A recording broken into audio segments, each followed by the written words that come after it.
नमस्कार दोस्तों, स्वागत है आपका सेल्फ स्टडी पॉइंट के प्लेटफॉर्म पर। हमारा क्लास 7th का एनसीईआरटी चल रहा था, जिसके अंदर चैप्टर नंबर 2 जो हम कंप्लीट कर चुके थे। चैप्टर नंबर 3 स्टार्ट किया था, उसमें एक लेक्चर ऑलरेडी उस चैप्टर का ले चुके थे। उसके आगे हम कंटिन्यू करेंगे। तो ये बेसिकली जो चैप्टर है, भारत में जो जलवायु है, भारत की जलवायु किस प्रकार की है, कौन कौन से फैक्टर्स हैं जो कहीं ना कहीं जलवायु को प्रभावित करते हैं, उससे संबंधित है। बहुत इंपॉर्टेंट जो चैप्टर है आपके लिए। तो इससे पहले जो हमने लेक्चर लिया था, उसमें कहीं ना कहीं बेसिक जो चीज़ें थी हमने उन पर चर्चा की थी कि मौसम क्या होता है, ऋतु क्या है, जलवायु क्या है।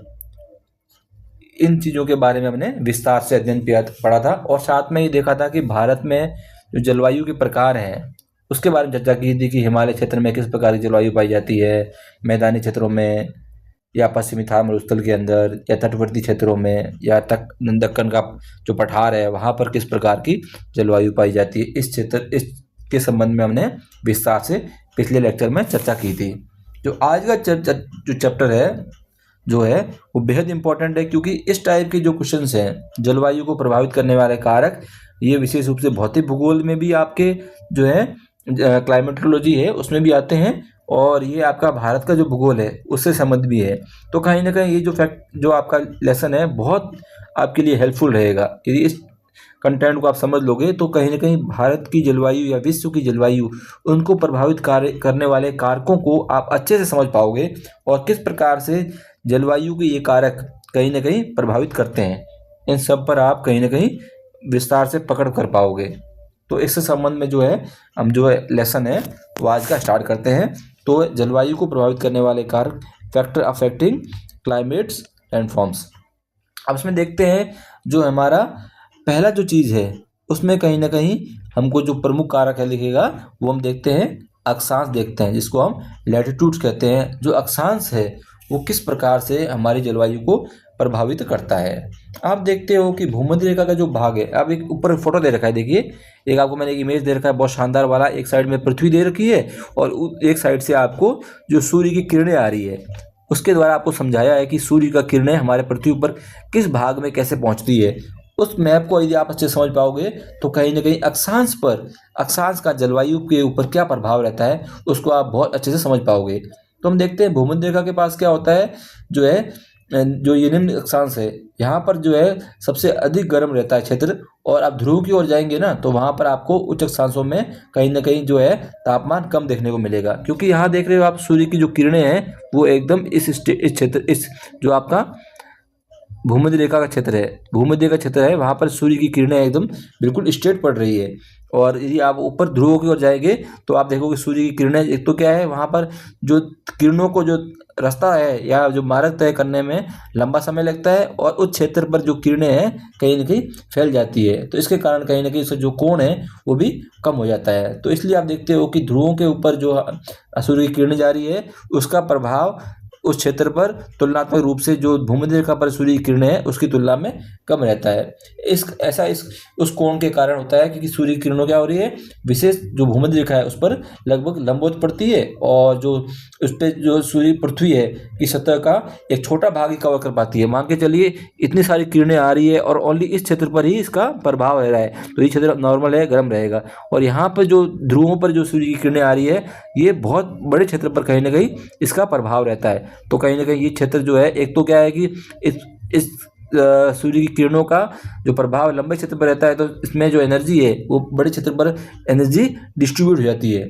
ये चीज़ है। एक आपको ध्यान रखना है कि ध्रुवीय के क्षेत्र में जो किरणें हैं वो कहीं ना कहीं तिरछी है, तो ऊर्जा का बड़ा भाग क्या है, वितरित हो जाता है, डिस्ट्रीब्यूट हो जाता है। इसके अतिरिक्त ये भी ध्यान रखना है कि तो ध्रुवों के क्षेत्र में जो आपकी सूर्य की किरणें हैं ये लंबा डिस्टेंस कवर करके आती है, जिसके कारण भी कहीं ना कहीं जो ऊर्जा है वो नष्ट हो जाती है। तुलनात्मक रूप से ध्रुवों पर जो सूर्य की किरणें पड़ती है वह जो है स्ट्रेट पड़ती है, वहाँ पर सूर्य की जो है किरणों का जो क्षय है वो कम होता है। तो इस तरीके से आप अच्छे से इस चीज़ को समझ सकते हो कि सूर्य की किरणों का जो है उच्च अक्षांशों की ओर जाएंगे तो उनमें जो है उस क्षेत्र पर जहाँ पर सूर्य की किरणें पड़ेगी वो क्षेत्र कहीं ना कहीं गर्म कम होगा, और यदि आप निम्न अक्षांशों पे आओगे तो सूर्य की किरणें सीधी पड़ती है, तो उस क्षेत्र पे कहीं ना कहीं वो सूर्य की किरणें अधिक प्रभाव डालेगी और जो क्षेत्र है वो अधिक गर्म होगा। तो ये आपको मैंने अच्छे से इस मैप के हेल्प से और जो कंसेप्ट है ये आपको समझाने का प्रयास किया है। अब देखते हैं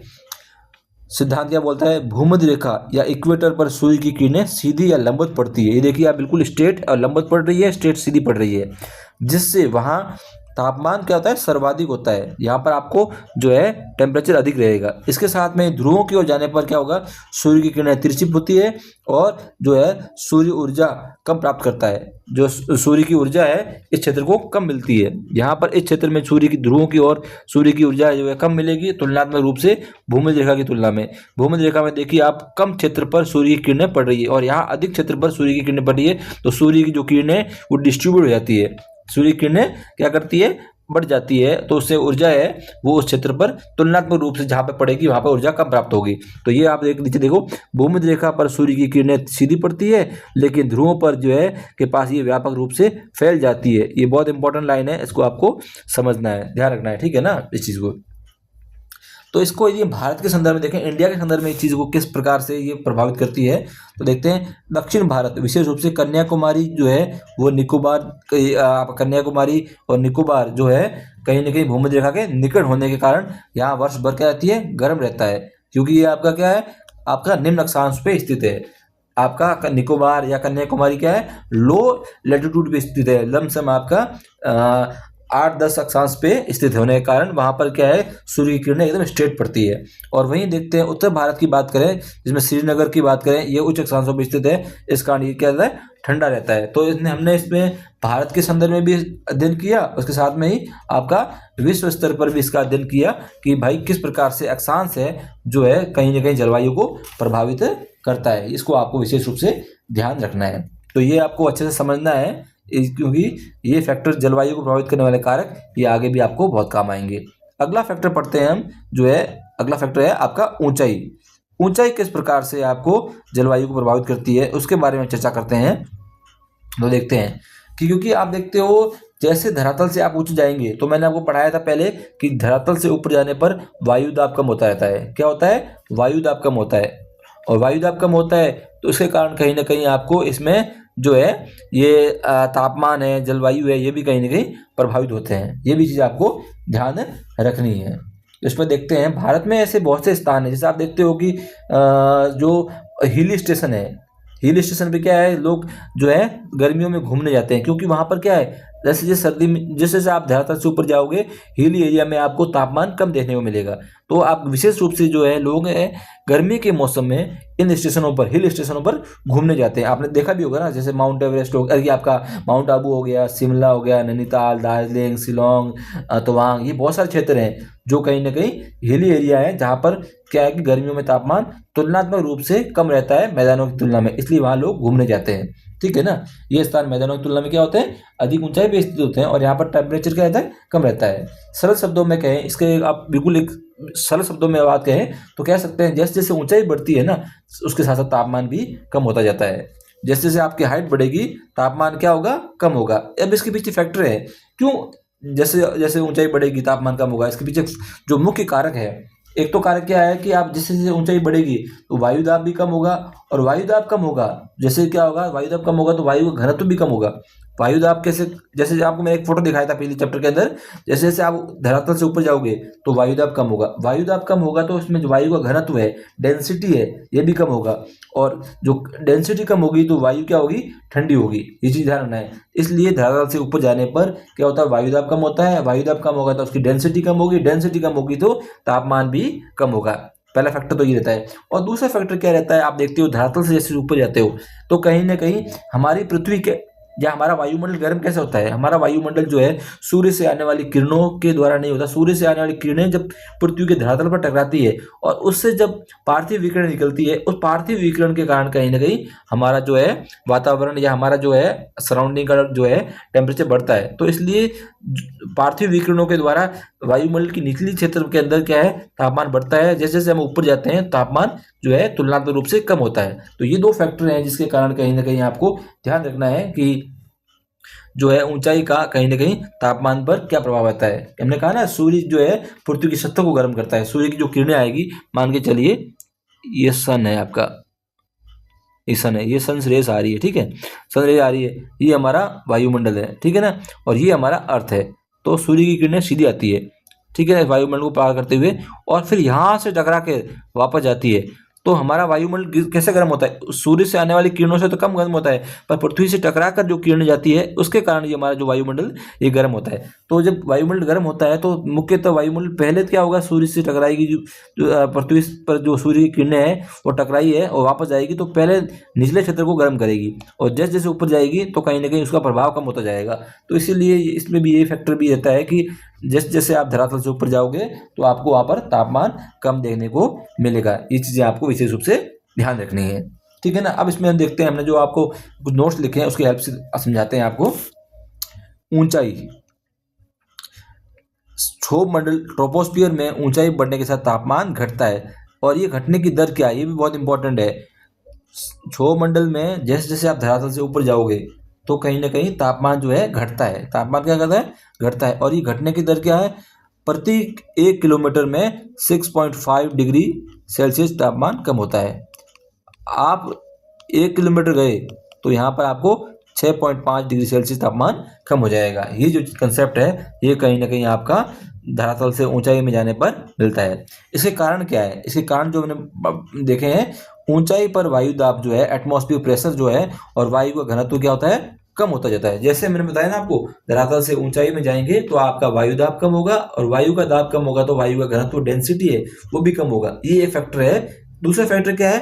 पार्थिव विकिरण जो है, टेरेस्ट्रियल रेडिएशन। पृथ्वी की सतह नीचे से ऊपर की ओर गर्म होती है, क्योंकि मैंने बताया ना आपको, सूर्य की किरणें कहाँ आएगी? सीधी धरातल पर आएगी, और धरातल के सराउंड में जो आपका टेम्परेचर है वो पहले बढ़ेगा, और जैसे जैसे आप सराउंडिंग से ऊपर जाओगे वो धीरे धीरे टेम्परेचर, ऊपर जाने पर टेम्परेचर कम होगा। तो ये दो फैक्टर हैं जिसके कारण कहीं ना कहीं आपको ध्यान रखना है, जलवायु को कहीं ना कहीं ऊंचाई किस प्रकार से प्रभावित करती है। इसमें आपको एक एग्जाम्पल भी दे रखा है, कंसेप्ट भी दे रखा है। इसको आप समझोगे तो आपको अच्छे से और समझ में आएगा किस प्रकार से जो है ऊंचाई कहीं ना कहीं तापमान को प्रभावित करती है और हमारी जलवायु को प्रभावित करती है। ऊपर एक फोटो दे रखे हैं आपको, देखिए, एक आपका फोटो दे रखा है दार्जिलिंग का। आप यदि नॉर्थ ईस्ट में घूमने जाओ तो विशेष रूप से दार्जिलिंग जरूर जाने का। दार्जिलिंग में आप देखेंगे पूरे आपको बागान दिखेंगे, किसके? चाय के बागान दिखेंगे। उसी प्रकार से आप ऊटी में जाइए कभी घूमने, मुन्नार में जाइए, और शिमला, ये सभी वो स्थान है जो कहीं ना कहीं आपकी हिली एरियाज है।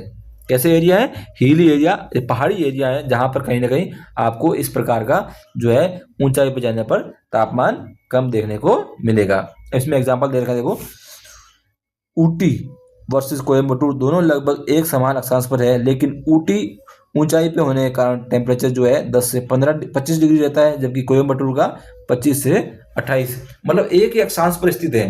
अब देख लीजिए, अक्षांश एक ही है, पर एक अक्षांश पर कुछ स्थान जो है उनकी ऊंचाई अधिक है, उसके कारण कहीं ना कहीं ये जो फैक्टर है, ये फैक्टर आपका जलवायु तापमान को प्रभावित करता है। तो दो मेन फैक्टर जो हमने पढ़ लिए, एक पढ़ लिया हमने अक्षांश पढ़ लिया, दूसरा पढ़ लिया ऊंचाई, इसको हम एल्टीट्यूड भी कहते हैं, ठीक है ना। भले एक ही अक्षांश है और वो स्थान कहीं ऊंचा हाइट में है तो उसमें तापमान जो है मैदानों पे जो या पैरेलल स्थान पर जो कोई प्लेस है उसकी तुलना में ऊंचाई पे स्थित जो क्षेत्र है वहाँ पे तापमान आपको कम देखने को मिलेगा। ये चीज़ आपको विशेष रूप से ध्यान रखना है, विशेष रूप से फोकस करना है आप उस पर। अगला जो कंसेप्ट पढ़ रहे हैं, समुद्र से दूरी, डिस्टेंस फ्रॉम द सी। आप समुद्र से दूरी भी कहीं ना कहीं हमारे जलवायु को प्रभावित करती है।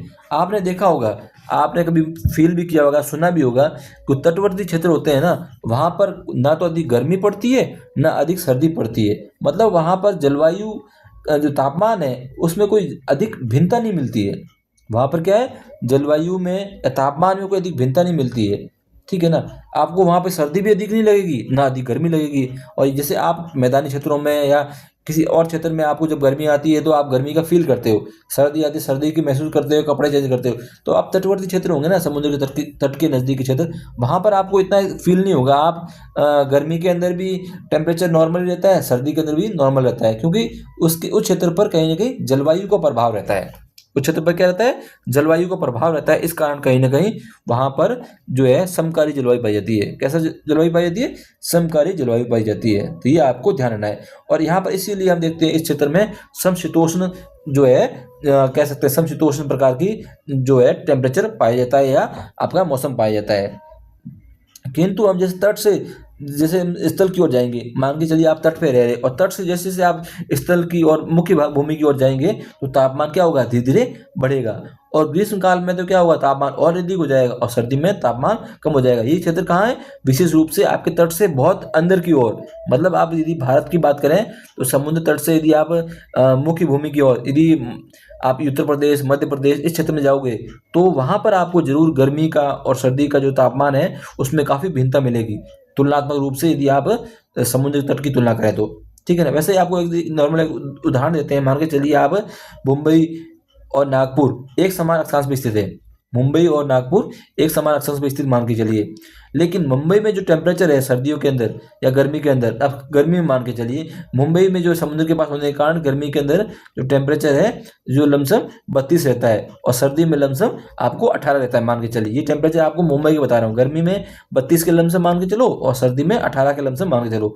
और वहीं आप तट से दूर मान लो, तट से दूर नागपुर है, वहां पर आप गर्मी में देखोगे 32 डिग्री सेल्सियस रहेगा, 32 डिग्री सेल्सियस रहेगा और सर्दी में 10 डिग्री सेल्सियस पहुंच जाएगा। तो मतलब टेम्परेचर में कितना वेरिएशन आ गया है। वहाँ टेम्परेचर में आपका वेरिएशन लमसम 13-14 डिग्री का था और यहाँ आपका टेम्परेचर लमसम 34-35 डिग्री का हो जाएगा।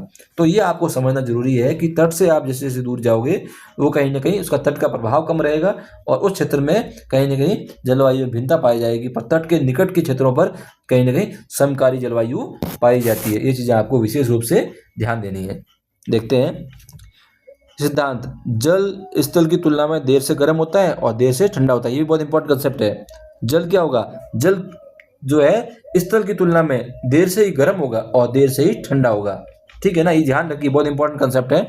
जल क्या होता है, आप देखते हो जो पानी है ना, एक पानी लेके और एक आप मिट्टी लीजिए तो इसमें मिट्टी है जो है आपकी धीरे तुरंत गर्म होगी और तुरंत ठंडी होगी, पर पानी है, पानी को गर्म होने में भी टाइम लगता है और ठंडे होने में भी टाइम लगता है। दोनों की तुलना करें तो मिट्टी और जल की तुलना में। तो ये देखो बेटा क्या बोलता है, जल स्थल की तुलना में देरी से गर्म होता है, देरी से ठंडा होता है और समुद्र तट क्षेत्रों में समकारी प्रभाव रहता है। इसके कारण जो ये कंसेप्ट है ना, इसके कारण कहीं ना कहीं समुद्री तट क्षेत्रों में इसका समकारी प्रभाव रहता है।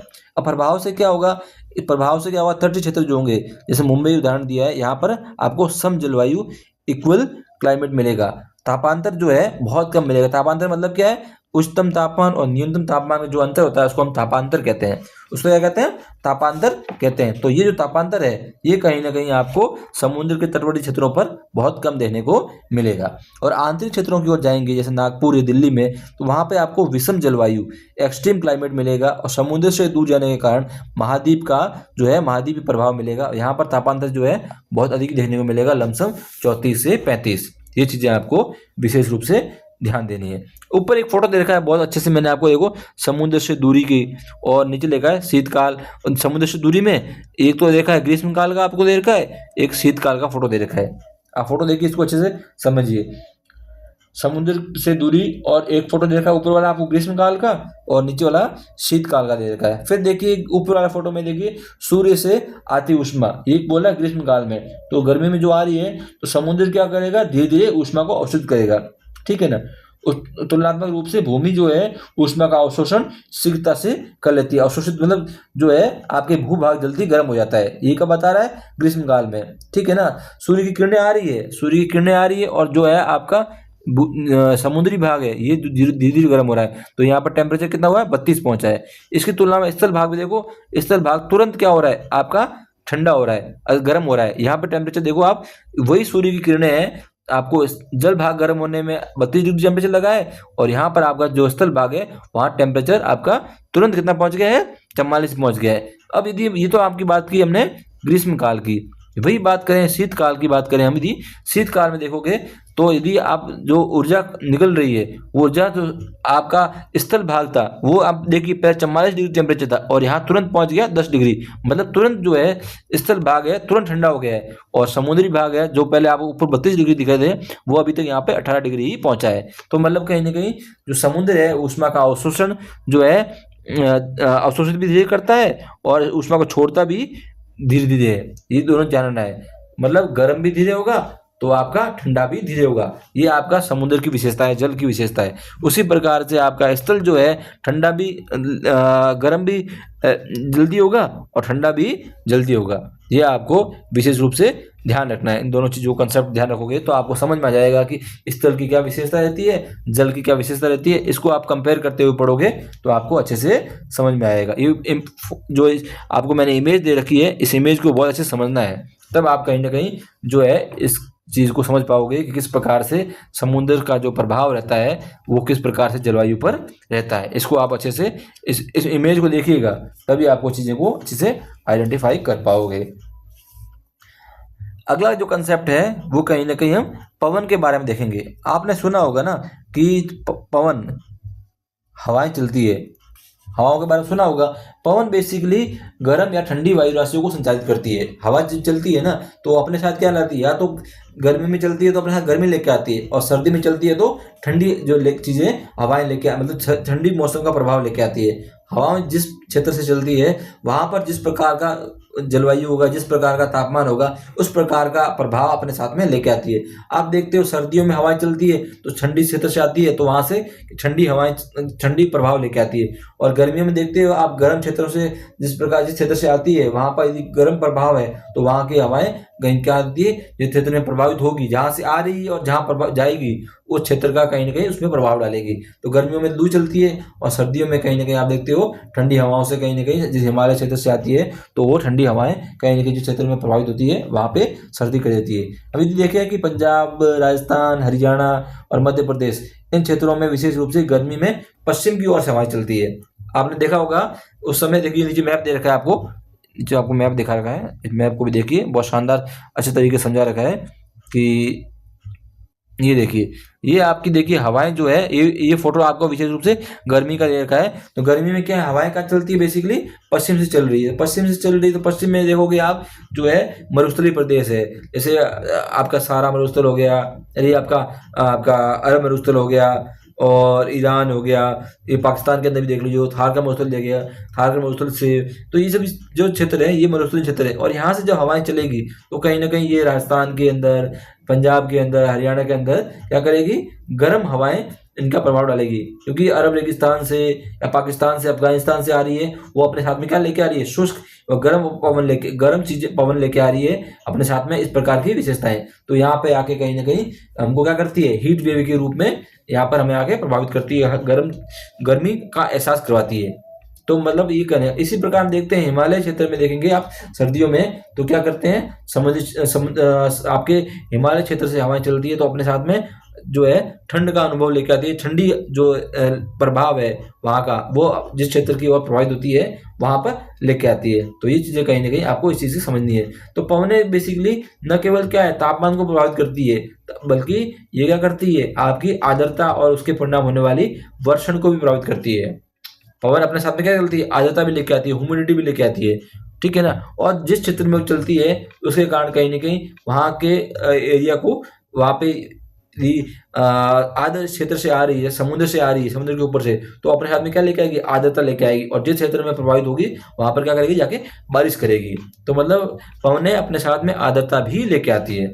और यदि किसी शुष्क क्षेत्र से आ रही है तो वहाँ से क्या लेके आएगी, तो वहाँ पे जो है उसके साथ नमी जो है आपकी शुष्कपन लेके आएगी, ठीक है ना। जैसे मरुस्थलीय क्षेत्र से आने वाली हवाएं क्या होती है, शुष्क होती है।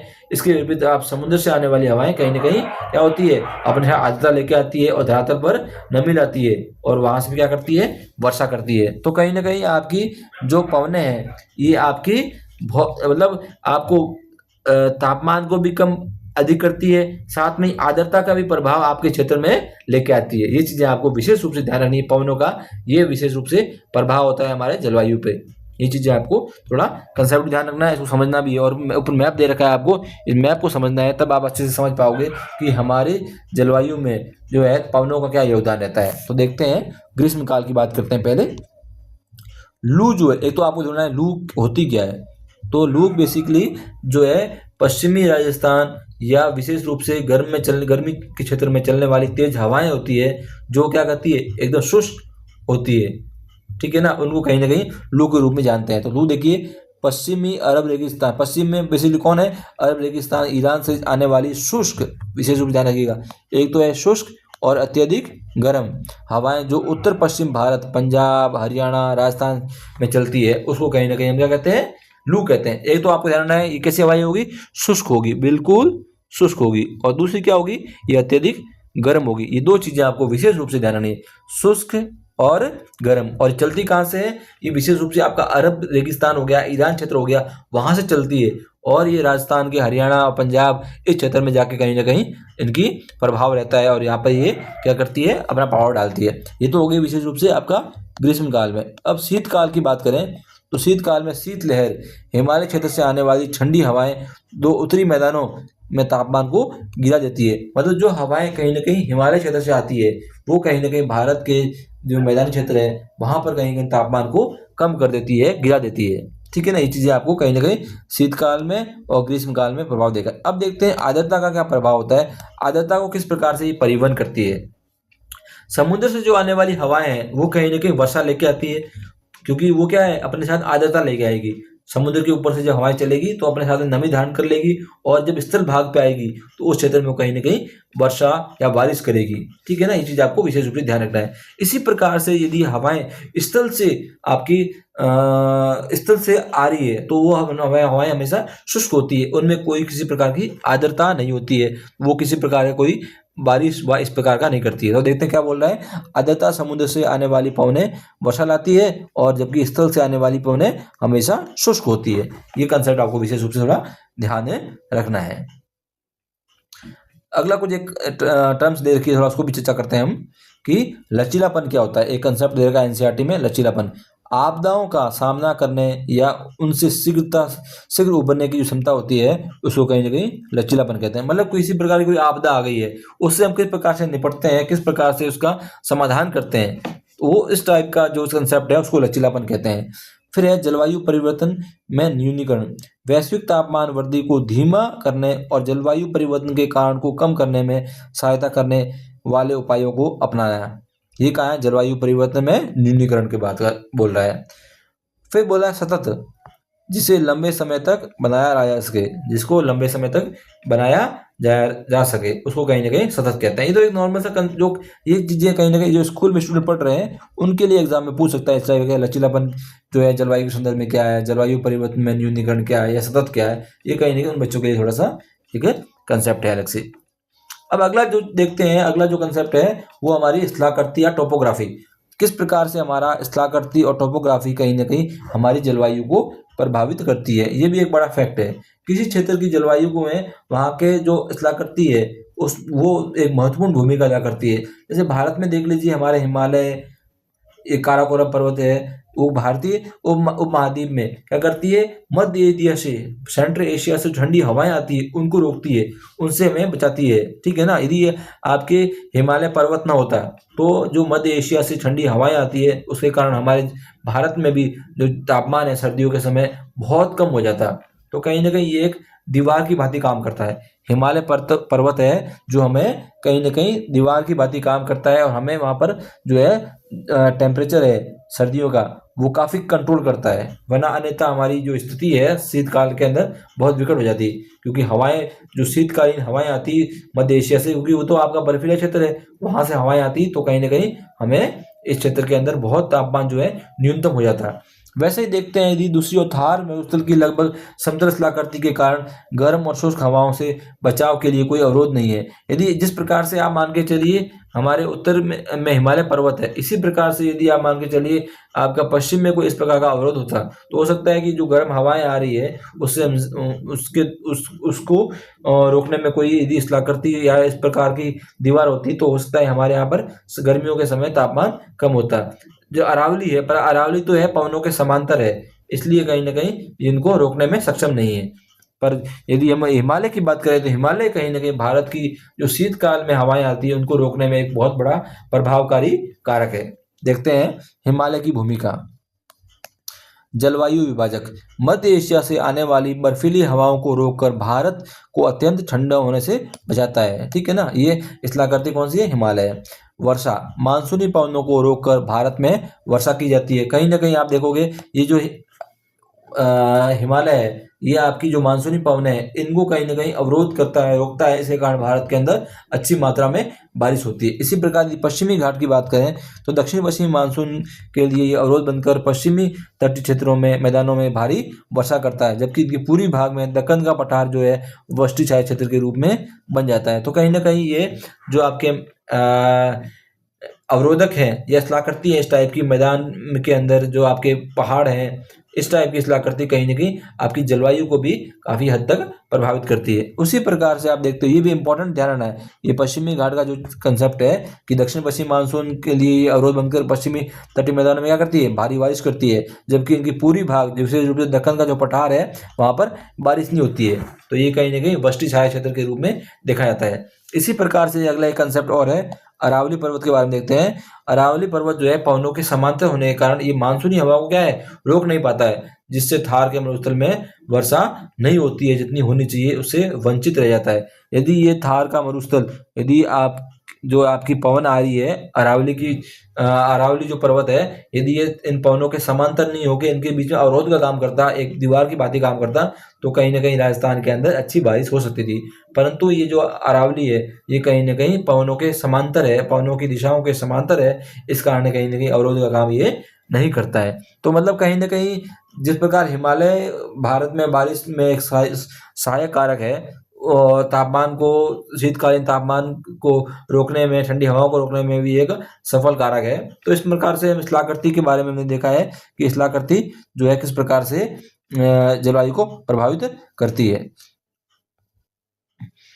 उसी प्रकार से हम देखते हैं अगला जो कंसेप्ट है अन्य कारकों के अंदर देखें कुछ, तो अन्य कारकों में देखते हैं सूक्ष्म जलवायु।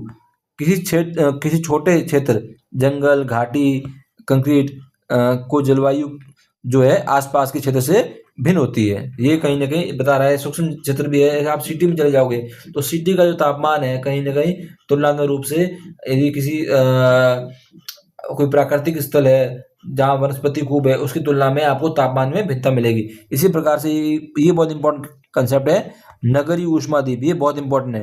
Urban heatland island, urban heat island, ये कंसेप्ट बहुत इंपॉर्टेंट है, एग्जाम पूछता भी है अर्बन हीट आइसलैंड क्या होता है। तो कंक्रीट की इमारतों और सड़क जो है ऊष्मा को सोख लेती है, जिसे शहर के आसपास के ग्रामीण क्षेत्रों की तुलना में